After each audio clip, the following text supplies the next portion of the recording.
a lot of the campaigns and a lot of things you're going to hear about are going to have a lot of the same themes. To make Washington work better, to make Washington provide jobs, to repeal and replace Obamacare. I'll talk a little bit more about that in a minute. I don't want to go to Washington because I want to fix Washington. I don't want to go to Washington because I want to make D.C. run better. I want Washington out of your lives, quite honestly.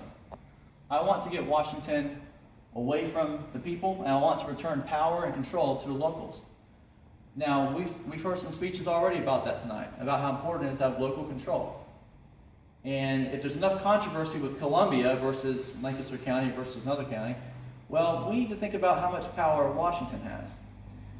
We also need to think about how much, or what kind of a party we want to be going forward. You know, one of the biggest complaints that we always hear about with the Supreme Court is that the Supreme Court just makes up law. It's activist court. It ignores the Constitution.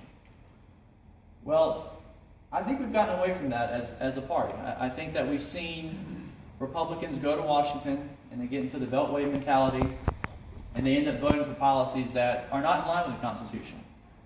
I have two questions when legislation comes up. One, is it authorized by the Constitution? If it's not, the answer is no. I don't care which party proposes it. I don't care how popular it may be. I take an oath to the Constitution. I don't take an oath to, I love the Republican Party, but my oath is to the Constitution. It's not to President Trump. It's to the Constitution. And that's what I want to run on, and that's exactly where you're going to see me.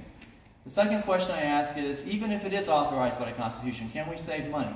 Can we spend less? Can we return control and power to the local communities? That's what we need to be looking at.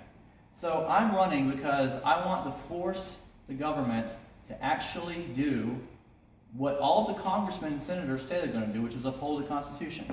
It's what our party is supposed to be doing. I don't want the Republican Party to be the party of slightly smaller government compared to the Democrats. I want this to be the party of limited government.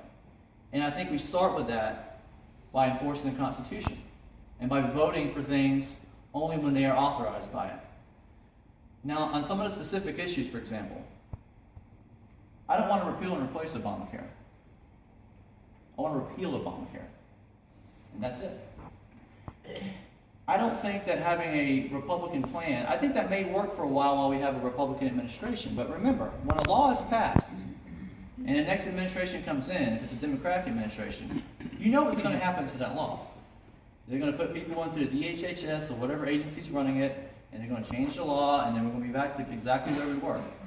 The federal government is not in any kind of position to run your lives. They don't know what you need. They don't know what you want. They don't know what's best for you.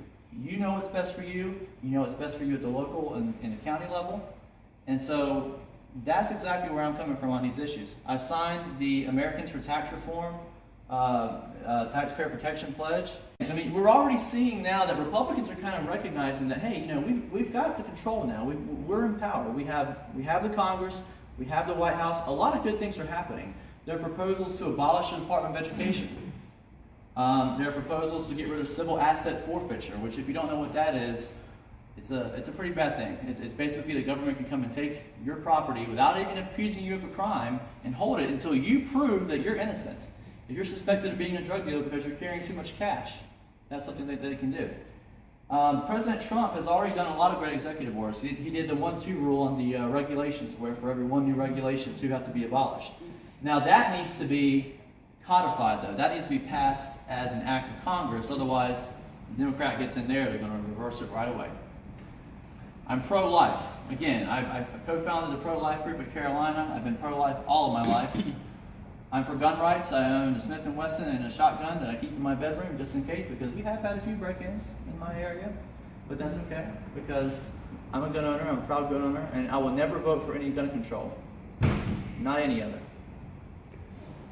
I also want to get America out of agreements and international schemes that are killing jobs, especially here in South Carolina. NAFTA being one of them, the so-called free trade agreements that are nothing but managed trade. I was glad to see that Trump withdrew from the TPP, the Trans-Pacific Partnership. We need to go further than that. We need to get out of NAFTA. We need to get out of the United Nations. Let me tell you something about the United Nations. If you care anything about Israel, if you care anything about American sovereignty, the United Nations is the biggest enemy to either one of them. It was founded by communists. It's a communist socialist organization. It does nothing. We don't need it. We need to get out of the United Nations. If Europe wants it, Europe can have it. Religious liberty. As I mentioned, I went to federal court over this issue. It's something I value very much. I don't think the federal government needs to be telling people whether or not they can bake cakes or have to serve gay weddings or whatever you want to call it. That's something that matters to me personally.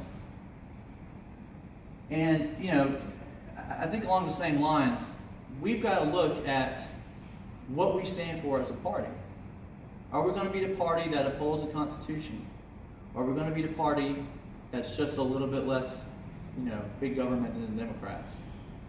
You're always going to know where I stand on the issues, because where I stand is in line with what the Constitution says. And it's very simple.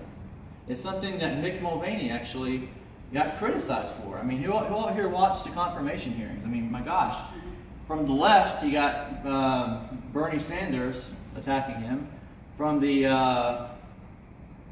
wherever John McCain falls, I don't know where he falls. From that side, he got attacked for calling for cuts to spending in the military and troop withdrawal and things like that. These are things that are in line with my principles. And so I look at my campaign as more or less continuing what we just elected back in November with Mick Mulvaney, but also building upon it, going a little bit further. So again, there's going to be a stark difference that you're going to hear on the campaign trail, in the news and so forth, between what I stand for and what some of my opponents stand for. I don't want government doing more for you. I don't believe that we can go to Washington and have a better way of doing education than we have now, a better way of doing healthcare. I want to give that power back to you, where it belongs, where the founders always intended it to belong.